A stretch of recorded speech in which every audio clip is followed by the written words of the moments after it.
How did you hear about GMOs?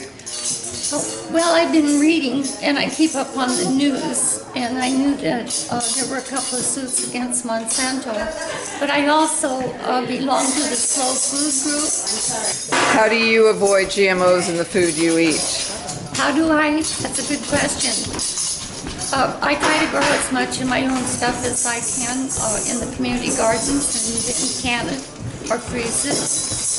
Very good. And what do you think should be done about GMOs in our food?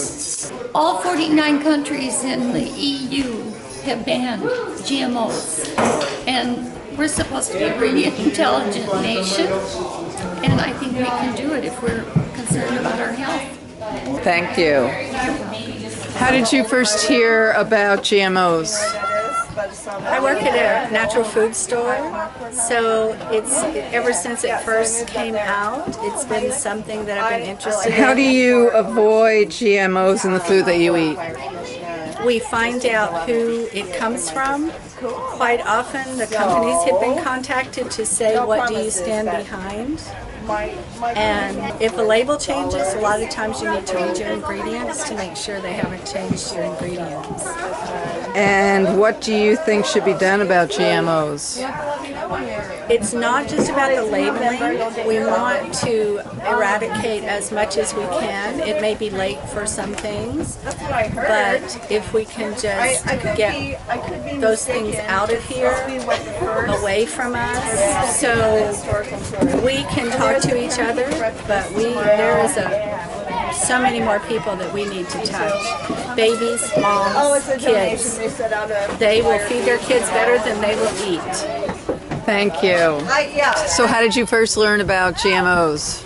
I first learned about them in Portland in probably 1998 or so.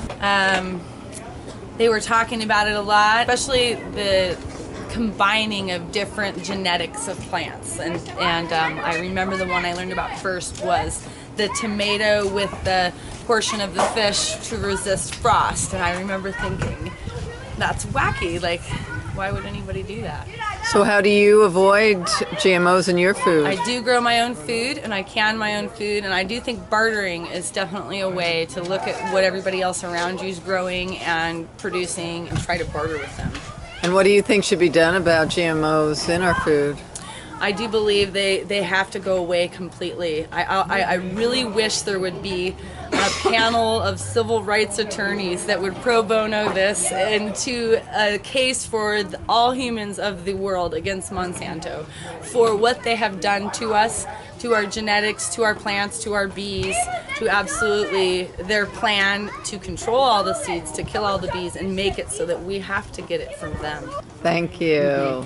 So, how did you first learn about GMOs? Well, once I became a beekeeper, I became interested in how genetically modified crops are affecting our bees.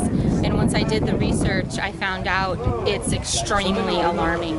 And many of the beekeepers in the belts where they're growing lots of corn and soy, they're losing 50 to 70% of their bees this year. Oh boy. So what are you doing to avoid GMOs in your food? Well, we had to do a lot of research to find out which foods don't have genetically modified ingredients in them because it's not labeled. But once you figure that out and find the main crops that are being grown, then it becomes a little bit easier to avoid them. But it takes a constant vigilance to be able to avoid them because they are so widespread. And we also shop at organic stores. Yes.